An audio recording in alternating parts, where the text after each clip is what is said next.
You know that feeling when you sit down with a grand, totally life-altering plan to completely overhaul your habits, and then somehow 3 hours go by and you're just sitting there paralyzed having done absolutely nothing?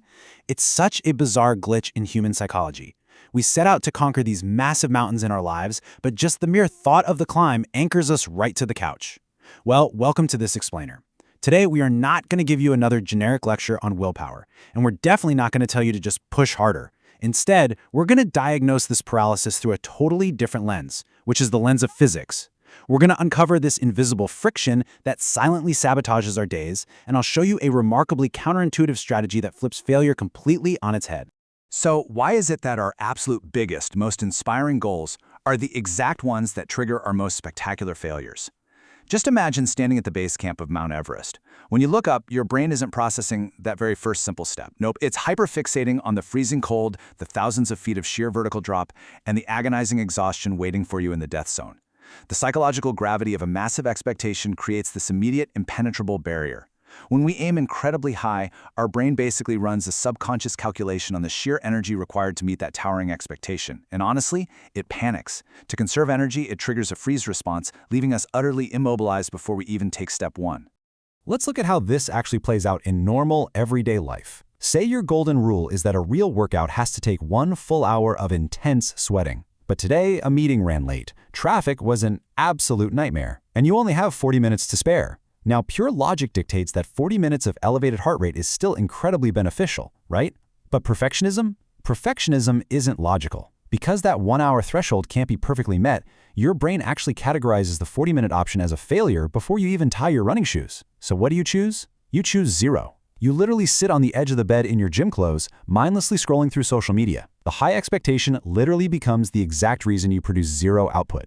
Which brings us perfectly to Section 1, the high expectation trap. Consider the modern professional. Let's just call him Alex. Alex has a demanding corporate job, his phone is constantly buzzing, and he's got a chaotic mind. Fired up by some article he read about the life-changing benefits of mindfulness, he makes a solemn vow. He's going to build a rock-solid daily meditation habit. He commits to exactly 20 minutes a day. Now, in the abstract, 20 minutes is nothing, right? It's a tiny fraction of your waking life. But when Alex gets home at 8 p.m., his cognitive battery is flashing red. He is deeply depleted.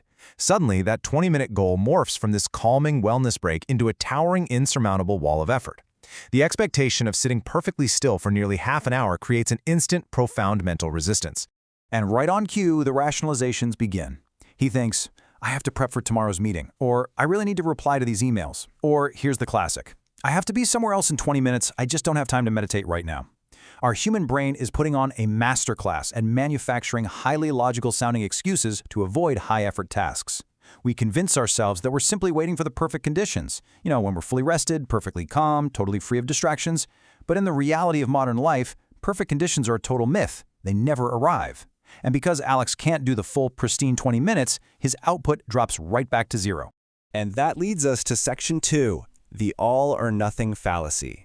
When we miss that first day, just because conditions weren't absolutely flawless, this toxic psychological cycle begins. We feel a sharp pang of guilt. And to soothe that uncomfortable emotion, we strike a really dangerous bargain with ourselves. We say, okay, I missed today, so tomorrow I'll double down. I'll do 40 minutes. But if the original goal was already too heavy a lift, doubling it literally guarantees failure. Day 1 is always fueled by this artificial spike in motivation. But by day 3, reality hits, energy dips, and you skip a day. By day 5, the guilt compounds, and the goal itself starts to feel tainted. And by day 7, the habit collapses entirely under its own psychological weight. You haven't just failed to build a habit, you've actually trained your nervous system to associate this goal with guilt, anxiety, and defeat.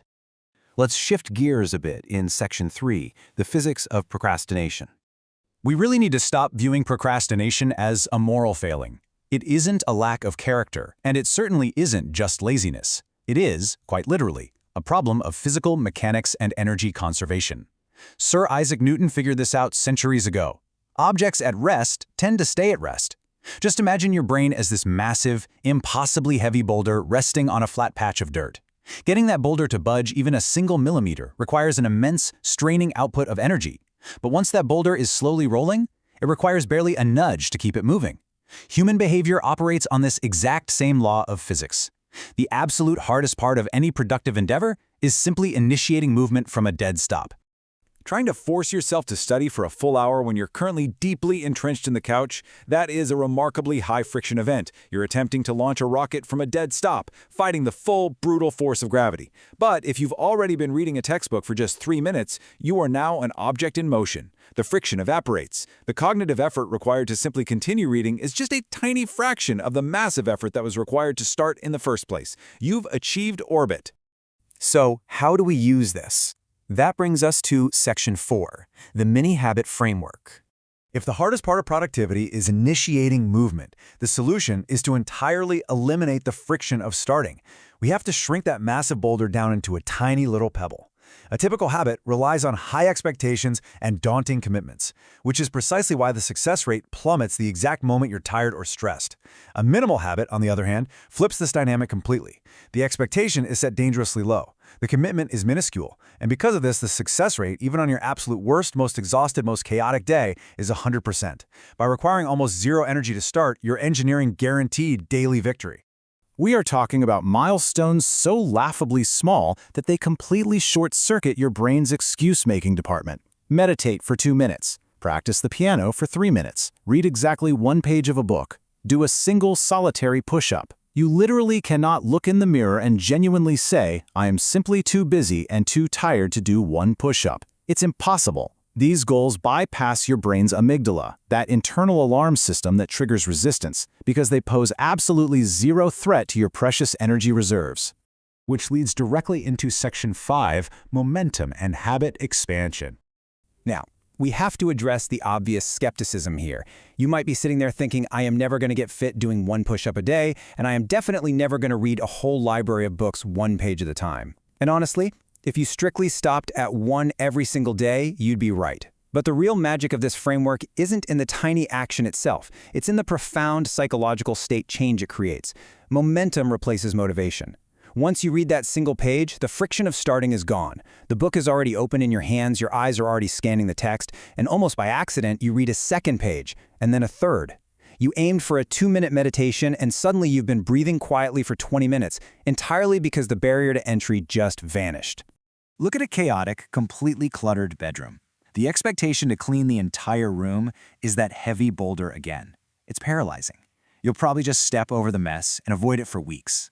But if your only unbreakable commitment is to simply align the pens and stack the loose papers on your desk, you can accomplish that in about 60 seconds. It's immediately actionable. And once that desk is perfectly clear, your brain releases a tiny, really powerful hit of dopamine.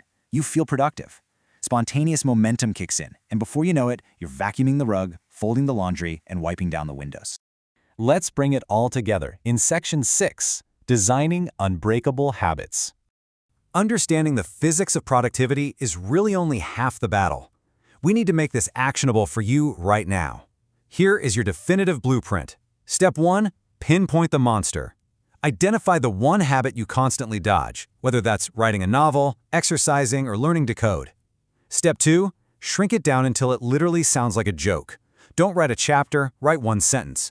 Don't go for a 5-mile run, literally just tie your running shoes. Make failure impossible. Step 3, commit to that minimum effort but do it every single day. Frequency, not volume, is what permanently wires a new behavior into your neurology.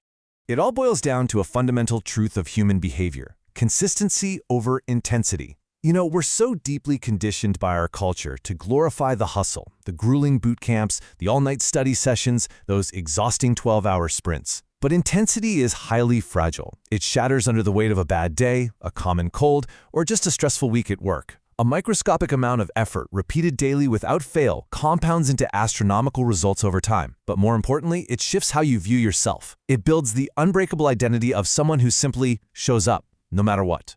As we wrap up this explainer, I want you to look at your most intimidating goal right now. Just strip away the ego for a second. Strip away the massive expectations and the perfectionism. Find the pebble.